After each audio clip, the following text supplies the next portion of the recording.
학습자 여러분, 소리가 보이고 글자가 들리는 소리로 배우는 한글 학습 시간이 되겠습니다.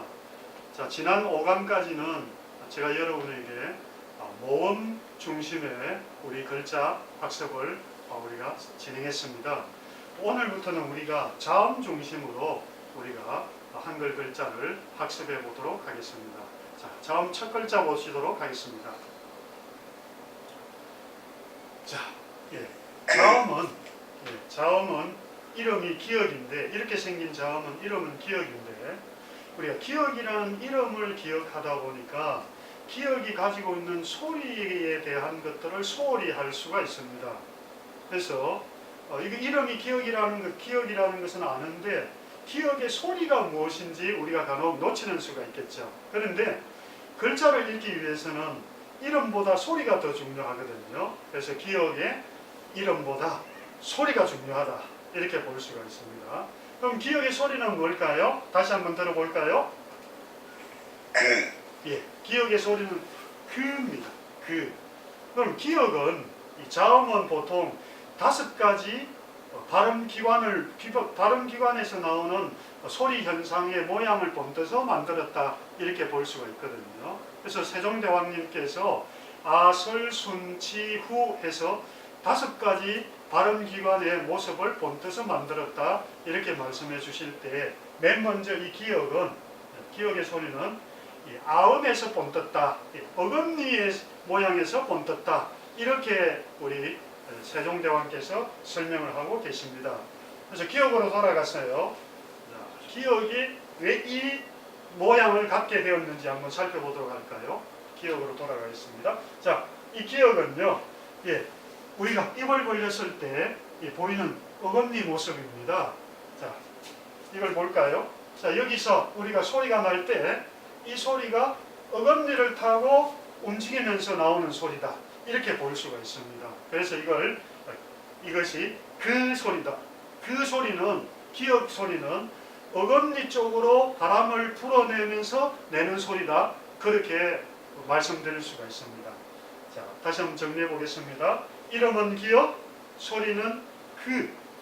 이름은 기억, 소리는 그. 자, 이름은 기억, 소리는 그. 그에 대한 글자, 기억에 대한 학습을 했습니다. 그러면 이 기억의 소리와 연동되어서 나온 소리가 있거든요. 글자가 있습니다. 참고적으로 더 연결해서 보도록 하면요. 자, 바로 기억이죠, 여러분. 이 기억인데, 이 기억의 소리는요, 크라고 볼 수 있습니다. 기억의 소리가 그, 기억의 소리가 크라고 볼 수 있겠죠. 자, 이 기억의 소리는요, 그와 어떤 다른 특징이 있냐면은, 그 소리와 다른 특징이 그의 입모양에서 바람이 거세게 나오는 소리라고 해서 거센 소리의 일종이다, 이렇게 우리가 분류하고 있습니다. 다시 말해서 어금니 소리 그가 있고, 어금니에서 바람이 불려 나오는 소리 크가 있습니다. 여러분, 그래서 이걸 같이 연결해서 배우는 게 좋습니다. 자음 14자 중에 2글자를 한꺼번에 붙였습니다. 그 했죠? 크, 이렇게 볼 수가 있습니다. 이름은 기억, 소리는 그. 이름은 기억, 소리는 그. 이렇게 이해할 수가 있겠죠. 자, 어금니 소리 모아 익히기 한번 해보겠습니다. 자, 소리 한번 들어보겠습니다.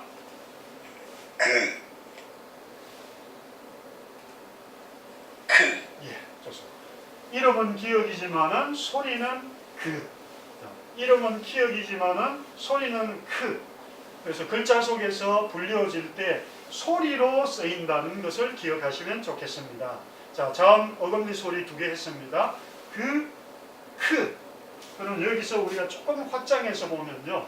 자, 기억이 2개 붙어 있는 소리가 있죠. 자음 14개에서 우리가 포함되지 않는 건데, 쌍기역이 나오는 소리가 있습니다. 그것은 당연히 기억의 소리에서 더 된 소리, 더 힘준 소리가 될 수 있도록 그 힘준 소리가 나도록 하면 되겠습니다. 그래서 이것은 그, 이것은 크, 쌍기역은 그, 크, 이렇게 소리 구분이 되고, 자음 19자로 확장시켜 볼 때 이렇게 세 글자가 어금니 소리 계열에서 나왔다. 이렇게 말씀을 드릴 수 있습니다.